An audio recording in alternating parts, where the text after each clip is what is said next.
The towel slipped from my hands, but I didn't flinch. Her laugh, a dry, hollow chuckle that bounced off the laundry room tiles, stayed in the air like mildew. "You're lucky I even let you touch me." That's what she said. Like I was some leper who'd won a raffle. Like decades of paying her debts, fixing her mistakes, and making sure her credit card emergencies didn't send us into foreclosure were just little offerings to keep the queen comfortable. She turned, humming, tossing her blouse into the dryer like she hadn't just taken a sledgehammer to the marriage. I just watched her. Not angry, not even sad. Something quieter, sharper. I folded the last t-shirt, the old one from the state fair, before her veneers, before the Pilates instructor with the ridiculous name, before she stopped asking how my day was. I folded it with more care than I'd given her in months, set it on the stack, and walked out. In the hallway, her phone buzzed. A giggle. Another message from whoever she thought was her ticket out of this life. Her voice changed when she texted lately. Lighter, younger. I used to like that sound. Now it just reminded me that good liars always enjoy the setup. I passed the mirror in the hall. Wrinkled? Sure. Slower than I was at 40? Maybe. But I built machines that carved titanium to within half a hair's width. I ran a team of 20 men who never missed a measurement. I wasn't a man who begged for affection scraps. In this house, I was a placeholder. And placeholders don't argue. We execute. Down in my office, I opened the drawer I hadn't touched since the first time I suspected. Inside was a small oak box I'd carved myself. It was meant for cufflinks once, back when I thought anniversaries were still ahead of us. I opened it. Empty. Not for long. The laptop came next. No rush. No drama. Just a man doing what he always did, cataloging, protecting, cleaning up someone else's mess. The folder was still there, waiting for the day she smirked. First, email printouts. Her realtor friend, Celeste, had accidentally copied her on a set of messages about fun weekends in Ridge Hill. Dates that lined up perfectly with her so-called training retreats. One even had a car rental receipt with a second driver listed. Spoiler, it wasn't me. Then, texts. 6 months ago, I synced her phone to the family iPad. She never noticed, thought it was just for Netflix in the guest room. One message thread stood out. "Can't wait to see you outside the sheets for once LOL." He sent back a mirror selfie from a hotel bathroom. Wallpaper I recognized instantly. The Burstone. Funny thing about betrayal, it has a scent. That place always smelled like lavender and stale desperation. That night, she padded into the office wearing that smug little robe she used when she wanted to play the doting wife. "You didn't say goodnight," she said. "I figured you were tired of touching me." She blinked, then muttered, "You're being dramatic." I smiled. Men like me don't need second chances. We need evidence. And the printer started spitting it out. The house went quiet at 11:17 p.m. She was upstairs, asleep with her tablet sliding off her chest, some real estate podcast still droning in the background. I stood in the hallway for a minute, just listening to her soft snores and the occasional ding from her phone, a message from the man she called just a contact in the industry. Back in the office, I turned on the desk lamp. No overhead lights. Just me, the oak box, and the sound of the printer feeding the truth into my hands. I stacked the Ridge Hill emails in order. Chronology matters when you're dismantling someone's sense of safety. Then I moved to the iPad, scrolling through the synced texts. Her tone with him was sweet, sugary, nothing like the clipped, transactional way she spoke to me now. One line stopped me cold. "He's nice but dull." A placeholder. My life started late. Dull. Placeholder. She didn't know I'd spent 2 decades making sure she never had to see the inside of a collection office again. But I wasn't here to dwell. I was here to build.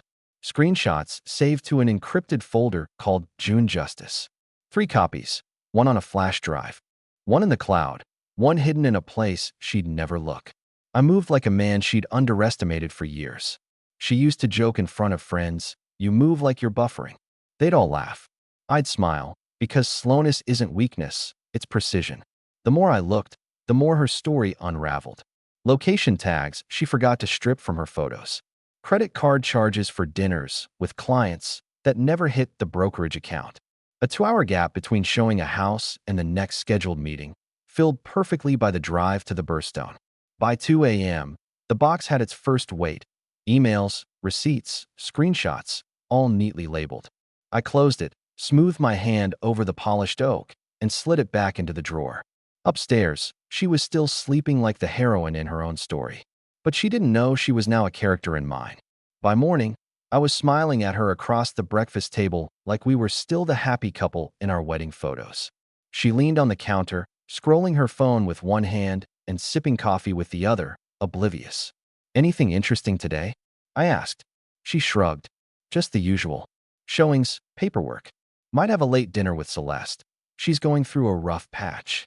Celeste, the same friend whose emails were now printed, dated, and filed in the oak box. "Poor Celeste," I said. "Hope she gets through it." She nodded absently, not realizing she'd just given me her alibi for tonight in advance. The plan wasn't to catch her in the act. No, catching her was small-time thinking. I wanted her trapped. I wanted her to walk into a future I'd already mapped out down to the minute. After she left, I pulled up the joint calendar on my laptop. She'd synced hers for convenience months ago. There it was, another dinner with Celeste penciled in for tonight at 7:30, and a little green dot next to it, meaning she'd already shared her location with Celeste, which, thanks to a little unnoticed settings change, meant she'd shared it with me, too. I wasn't going to follow her. Not personally. The man she thought was dull had enough sense to outsource. A retired cop I'd met through a client was more than happy to run surveillance for a modest fee. Cash. No paper trail. By noon, he had the details. 7:38 p.m., she entered the Burstone. Not with Celeste. With him. Same man from the hotel mirror selfie. They laughed at the hostess stand. They took a corner booth. He touched her wrist when she pretended to read the menu. I didn't ask for more. I didn't need more. The moment you have one clean frame, everything else is noise. At 9:06 p.m., while she was still across town, I sat in my office with the oak box open, adding the new photo to the stack. It slid in like it had always belonged there. By the time she got home, smelling faintly of that hotel lavender again, I was in bed with my back to her. She whispered, "Hey," into the dark, but I didn't answer. The hook was set, and she didn't even know she'd bitten down. People think revenge is about the big dramatic moment, the confrontation, the shouting, the gotcha photo slammed on the table. That's not revenge. That's theater. Revenge, real revenge, is infrastructure. It's scaffolding you build quietly, piece by piece, until your target can't move without hitting a wall you've placed there yourself. The morning after her Burstone dinner, I was up early, coffee in hand, scrolling through my contacts. There was no rush. My wife, Vanessa, for the record, had already left for her 8 a.m. closing, the one she'd put in our shared calendar last week. I started with Carl. Carl was my accountant for 15 years and had the patience of a saint, which is good because I was about to test it. I told him I needed every joint account we had combed for transactions over the last 2 years, business, personal, side investments, and to note any withdrawals or transfers initiated by her. Oh, and Carl, I added, any recurring charges for hotels in the Ridge Hill or downtown districts. Don't ask why. Just mark them. He didn't press. Carl's not the curious type, which is why I trust him. Next was Leah. Not a friend.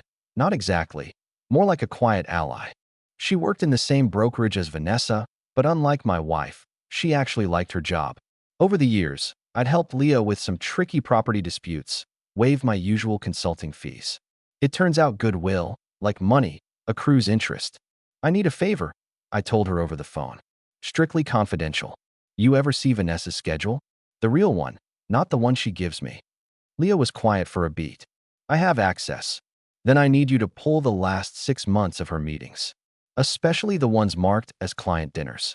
And Leah, if she asks, you never heard from me. The line clicked off. 5 minutes later, she texted me. You'll have it by tomorrow. By mid-afternoon, I'd already lined up the legal flank. My attorney, Will, got the short version. My wife's been unfaithful. I have preliminary evidence, and I want airtight coverage before I move. We'll need to freeze joint assets temporarily, draft a separation of business interests, and update your living trust. You don't want her walking off with half the house and half your retirement. Already started, well said, but I'll need signed directives to move fast when you give the word. Consider them signed, I told him. It was almost too easy. Not because Vanessa was sloppy, she wasn't. She was careful enough to fool someone who wasn't looking. But she'd underestimated me for so long that she assumed looking wasn't in my skill set anymore. By the time she walked in that evening, flushed from the closing, I was sitting at the dining table, browsing the news on my laptop like any other night. She kissed my cheek distractedly, poured herself a glass of wine, and launched into a monologue about a buyer who almost tanked the deal over a home inspection clause. I nodded at all the right times. I even asked a few questions. That's the thing about laying traps. You don't slam the door, you let them keep walking forward, thinking the exit's still open. Later, after she'd gone upstairs, I slipped into the office and checked my email. Leah had come through faster than I expected. A PDF of Vanessa's real calendar, straight from the brokerage system. The client dinners, often lined up with nights she'd told me she was working late. Cross-referencing with Carl's flag transactions painted the picture in sharp, ugly detail. June 14th, dinner with Celeste in her calendar. Real entry. Meeting, Burstone, 7:30 p.m. Charge to our joint Amex at 9:12 p.m. for 2 entrees and a bottle of Malbec. July 3rd, buyer walkthrough. Real entry. Meeting, Ridge Hill Resort, 5 p.m. Charge at 6:48 p.m. for a single suite, one night, under her name. Patterns. Fingerprints. And with every data point, the oak box grew heavier. I didn't sleep much that night. Not because I was stewing in anger that had burned off weeks ago, but because I was starting to see the whole play in my head. Every step, every move, every witness in place. And speaking of witnesses, that's when I decided to bring in the last piece, Arthur. Arthur's a private investigator I'd met during a consulting job for a security firm. Retired NYPD, but with the patience of a fisherman. He doesn't just catch people doing wrong. He catches them twice, so they can't squirm out on a technicality. Vanessa, I said when he answered. Real estate broker, mid-40s, brunette, Range Rover. She's cheating.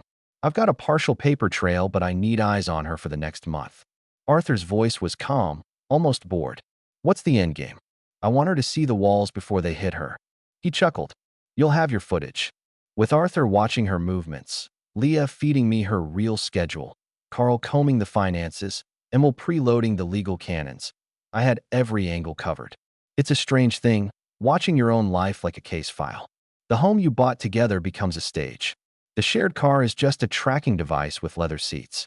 The woman who used to sleep in your arms is now a moving part in a mechanism you're building to dismantle her world. 3 weeks in, the files from Arthur started arriving. Photos, timestamps, a 20-second clip of her and the same man leaving the Burstone, his hand low on her back, a shot of them at the resort check-in desk.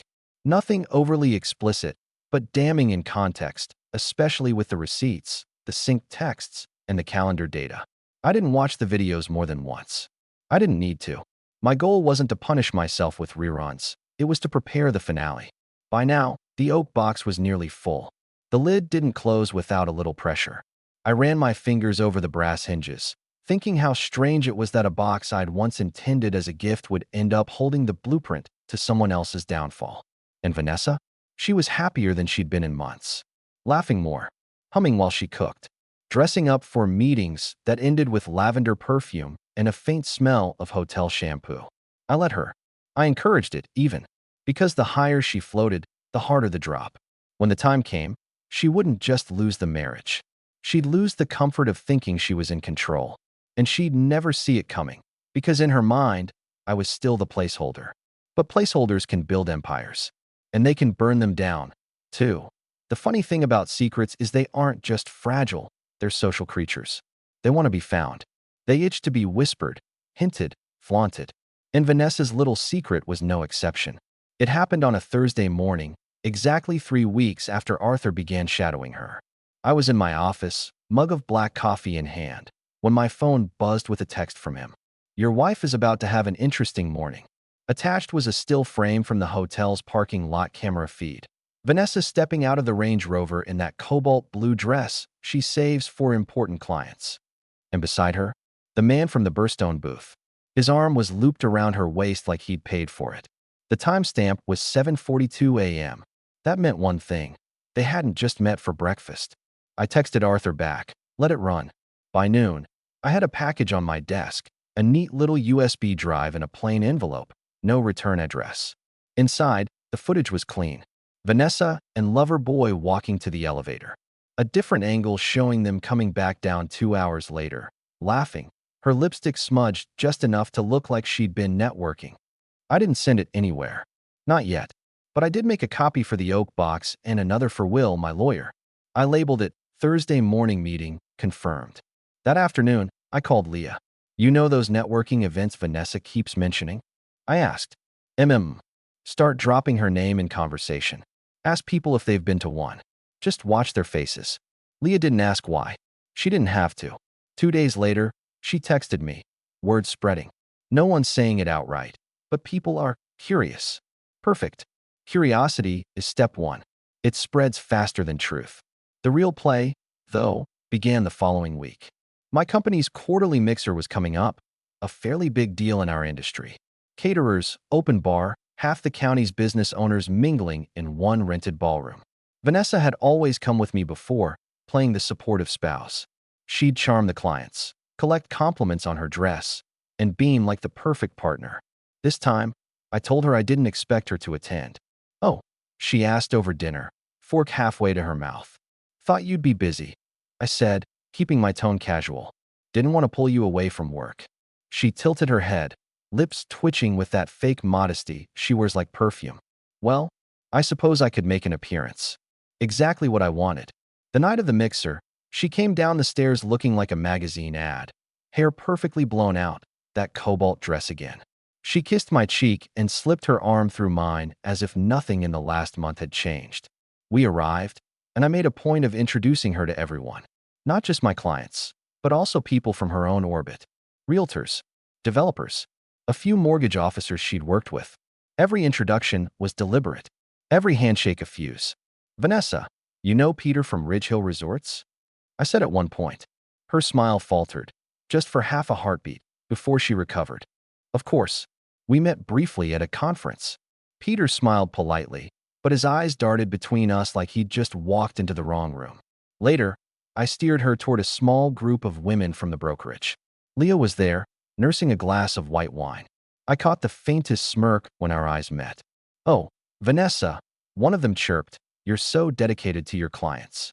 Always going the extra mile. Vanessa laughed too loud. Well, you know me. Always working. And there it was, the first real crack. Not on her face, but in her composure. I could feel it. She wasn't sure what people knew, but she knew something was in the air. By the time we got home, she was quiet. No humming. No offhand jokes. Just a long shower and a perfunctory good night before rolling to her side of the bed. I lay there in the dark, eyes open, staring at the ceiling. This wasn't the finale. Not yet. This was just the sound check before the main act. Over the next 2 weeks, I let the pressure build in little ways. A Facebook memory from 3 years ago of us at Ridge Hill Resort. I reshared it with the caption, funny how much can change in a few years. People noticed. Comments stacked up. She saw it, too, but didn't mention it. Then there was the dinner with our neighbors, the Kindlers. Midway through dessert, Mrs. Kindler leaned across the table with a sweet but pointed, Vanessa, dear, you've been so busy lately. We hardly ever see you. Vanessa forced a laugh. Oh, you know, the market's wild right now. Mr. Kindler chimed in with a sly grin. Hope you're not working too hard at Ridge Hill. People talk. I nearly had to excuse myself to hide the smile. Behind the scenes, Carl had finished his forensic sweep of our finances. He'd found more than I'd hoped for. A series of small but regular cash withdrawals from our joint account, always the day before a hotel charge. And then there was the kicker, a $1,200 payment from our account to Loverboys LLC for consulting. No invoice attached. When I showed it to Will, he leaned back in his chair. You realize this is about as good as it gets, right? We've got spending of marital funds on an extramarital relationship. That's leverage. Big leverage. I nodded. Keep it under wraps for now. When we pull the trigger, I want everything to hit at once. Arthur kept feeding me new material. A photo of them grocery shopping together in the next county over. A shot of him kissing her cheek in the Lowe's parking lot. She wasn't even being that careful anymore. Confidence, it turns out, is a close cousin to carelessness. But my favorite moment came one rainy Wednesday when Arthur sent me a short video. Vanessa and Loverboy sitting in her SUV, windshield wipers clicking, steam on the windows. They weren't touching. They weren't even smiling. She was staring straight ahead, and he was talking with his hands, fast, agitated. The audio was too muffled to make out, but I didn't need it. Body language speaks volumes. People who think they're untouchable eventually start to feel the chill. And in that moment, watching her face in that grainy footage, I knew she'd started to feel it. The first crack had spread, and the whole facade was starting to groan under its own weight. Suspicion is a dangerous thing. It doesn't arrive all at once. It seeps in, a drop here, a drop there, until the glass overflows and you're choking on your own imagination. By mid-October, Vanessa's glass was brimming. It started with the way she began watching me at breakfast. Not a casual glance, a full, silent study, like she was trying to read the fine print on a contract she didn't remember signing. She'd sip her coffee, eyes narrowed just enough to make it clear she was thinking, "What do you know?" I didn't give her anything. My morning stayed exactly the same. Coffee, news, a quick scan of emails. No changes in tone, no loaded remarks. I wanted her unsure, not certain. Certainty makes people reckless. Uncertainty makes them cautious. And cautious people make mistakes. One Thursday, she lingered in the kitchen long after her mug was empty. "You've been busy lately," she said, leaning against the counter. I didn't look up from my laptop. "So have you." Her mouth tightened. "Anything I should know about?" I smiled faintly, just enough to be infuriating. "Nothing you don't already know." She didn't like that answer. I could see it in the way she set her cup down, too carefully, like she was keeping herself from slamming it. That weekend, we attended a birthday party for one of her colleagues. I debated skipping it, but there's value in showing up to the battlefield every so often. And this particular battlefield was a gold mine. Nearly everyone there had worked with Vanessa at some point, and half of them had likely heard whispers. The moment we walked in, I caught it. Those sideways glances, the polite smiles, the just a second too long pauses in conversation when she entered a circle. She noticed them too. I could tell by the way her laugh grew louder, more forced, her stories more animated. She was working twice as hard to look comfortable, which meant she was anything but. During a lull, Leah slid up beside me. "Your wife's rattled," she murmured. I didn't take my eyes off Vanessa across the room, gesturing wildly with a champagne glass in hand. "Good," I said. The real break came 2 days later. I was in the garage, sorting through some old boxes, when my phone buzzed. It was Arthur. "She's asking questions," he said. "About what?" "About me. Someone she knows saw me taking pictures at Ridge Hill and mentioned it to her. She didn't confront me directly, but she's fishing." I almost laughed. Let her fish. She'll catch nothing. That night, Vanessa came into my office while I was working. She perched on the arm of the chair, a move she hadn't made in years. "You know," she began lightly, "someone told me they saw you at Ridge Hill last week." I raised an eyebrow. "Really? Funny, I don't remember being there." Her smile didn't reach her eyes. Guess they were mistaken. I didn't answer. I just turned back to my screen, letting the silence settle. After a beat, she stood and walked out, but her perfume lingered, a sharp, citrusy reminder that she was on alert. And that was perfect, because while she was focused on me, the real damage was coming from elsewhere. 2 days later, Carl sent me a neat spreadsheet of her personal credit card activity. Most of it matched what we already knew: hotel charges, restaurant bills, the occasional boutique shopping spree. But one line jumped out: a $3,500 charge to a jeweler downtown, billed 2 weeks earlier. "Think it's for you?" Carl asked when we spoke. I almost laughed. "No, and I think I know who's wearing it." Sure enough, the following week Arthur caught Loverboy sporting a new watch. Same brand, same jeweler. And in the background of the photo, Vanessa's Range Rover, parked across the street. "We'll love that one." "Gift purchases for an affair partner are gold in court," he told me. "That's marital waste. Judges hate that." We added it to the file. Meanwhile, Leah reported that Vanessa had started checking in at actual work meetings again. Real ones, with real clients. Just to make sure there was a paper trail. But the thing about shifting habits is that they create gaps in the old ones. Gaps that look suspicious when someone, say, compares them to past patterns. Arthur filled me in over a beer one night. "She's moving different now? Less casual, more controlled. But she's slipping. Saw her leave a meeting early yesterday and head straight to Loverboy's place. If she's trying to hide it, she's bad at it." "That's fine," I said. "Let her try." By late October, the tension in the house was palpable. She was no longer humming in the mornings. No more smug, offhand remarks. Instead, she seemed watchful, waiting for a shoe to drop, though she didn't know where it was hanging.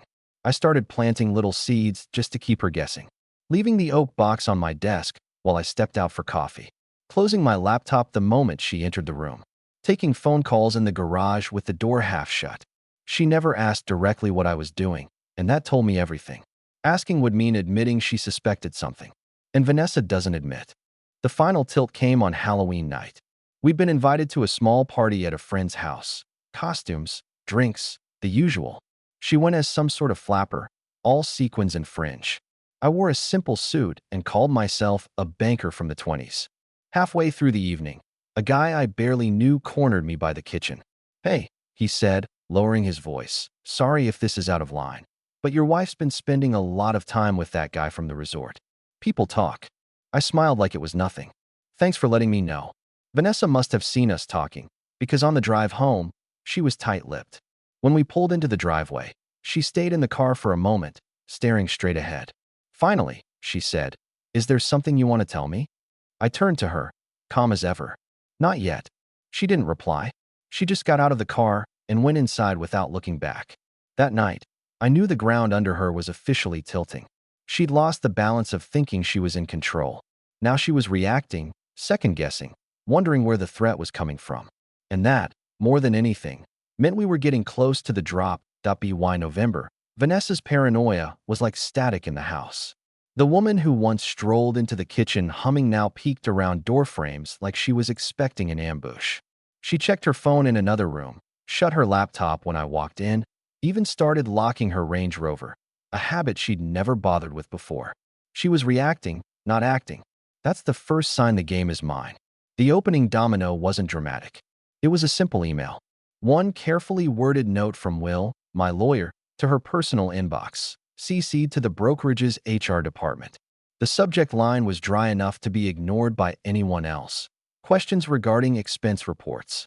The body was even drier.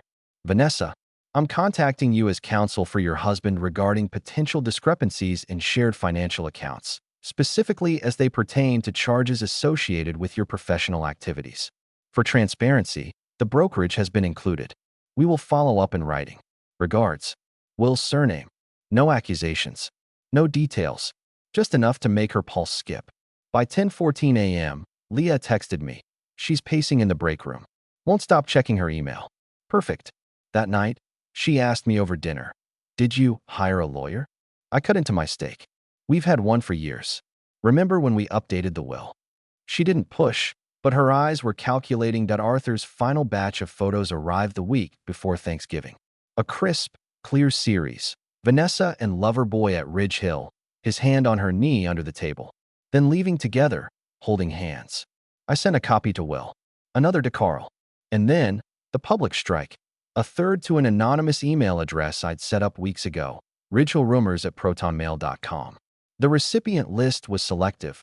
A few people at the brokerage, one or two developers, a pair of nosy real estate bloggers who lived for drama.